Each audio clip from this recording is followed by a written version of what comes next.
అపురూపమైనటువంటి రైతు బంధు పథకం దాన్ని కొనసాగిస్తాం. ఎకరానికి 8,000 రూపాయలు ఇస్తా ఉన్నాం. ఎవడు పట్టించుకోలే. గతంలో రైతులను మొట్టమొదటి ఆలోచన చేసిన ప్రభుత్వం ఇండియాలో ఏదైనా ఉందా అంటే అది ఒక్క తెలంగాణ ప్రభుత్వం మాత్రమే. 8,000 ఎకరానికి ఇస్తా ఉన్నాం. అదేవిధంగా రైతు చచ్చిపోతే అడిగే నాతులు లేడు. ఇలా రైతు బీమా చేసినాం.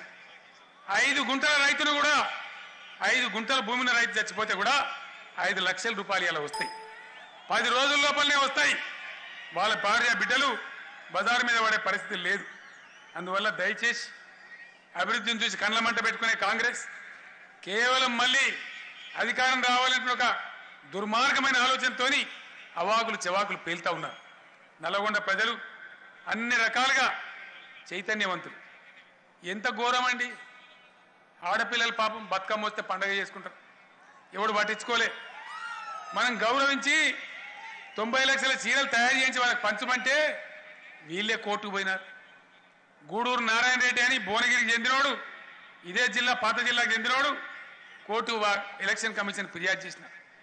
ఆడపిల్లల కూటికాడ వాళ్ళ నోటికాడ కూడు గుంజేసి చీరలు పంచద్దని చెప్పినారు. మా తెలంగాణ ఆడబిడ్డలకు నేను ఒకటే మనవి చేస్తా ఉన్నా.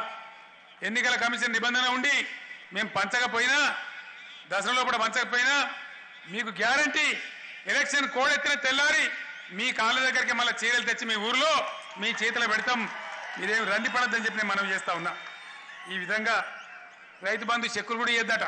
వీళ్ళు ఇయ్యలే. వీళ్ళ జీవితంలో రైతు బంధు చెక్కి ఇయ్యద్దని మరి శశిధర్ అని ఒక పుణ్యాత్ముడు కోర్టుకు పోయింది. 2 చెంపలు వాయించింది కోర్టు. అరే సన్నాసి నీకు బుద్ధి ఉన్నాగా రైతును బతకని అని చెప్పి ఆ చెక్కులు పంచమని చెప్పాను. హైకోర్టు ఆర్డర్ ఉన్నది. రేపటి నుంచి గ్రామాలలో చెక్కులు పంచడం ప్రారంభమవుతుందని చెప్పి నేను ఫిర్యాదు చేస్తా ఉన్నా. తెలంగాణ మళ్ళా ఆగం కావద్దు. తెలంగాణ ప్రగతి రథచక్రం ఆగవద్దు. ఉరికెటోని కాలాల కట్టబెట్టే ఈ దుర్మార్గులకు తగిన బుద్ధి చెప్పాలి. రాజకీయ సుస్థిరత దెబ్బ తినద్దు. దాసి దయ్యాల పాలు చేయొద్దు. మళ్ళా అశాంతి రావద్దు. రాష్ట్రం కుక్కలు చింపిన విస్తరి కావద్దు. దయచేసి మోసపోతే గోసపడతాం. మీరన్నీ చూసిన వాళ్ళు. చైతన్యం ఉన్న జిల్లా. ముందుకు పోవాలి. 12 నియోజకవర్గాలలో గులాబీ జెండా ఎగురుతున్నది. నేను సత్యం చెప్తా ఉన్నా. మీకు సర్వేలు తెలియజేస్తా ఉన్నాయి. 12 నియోజకవర్గాలలో గులాబీ జెండా ఎగరబోతున్నది. పిసిసి అధ్యక్షుడు ప్రతిపక్ష నాయకుడు ఇద్దరు కూడా వాళ్ళ గోసి లూసిపోయే పరిస్థితి ఉంది.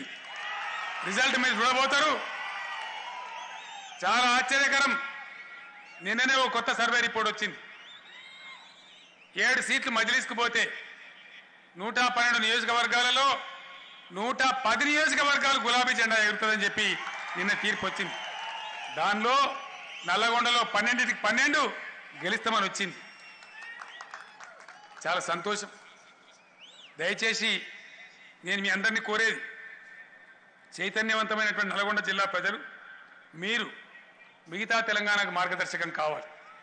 నేను చెప్పిన సాగునీళ్లు రావాలన్నా, అన్ని రకాలుగా మనం బాగుపడాలన్నా, ఈ ప్రగతి రథచక్రం ఆగద్దన్నా ముందుకు తీసుకొని పోవాలి. తెలుగుదేశం నాయకుడు చంద్రబాబు నాయుడు తెలంగాణ రాగానే కుట్ర మొదలుపెట్టింది. అస్థిరపరచాలి.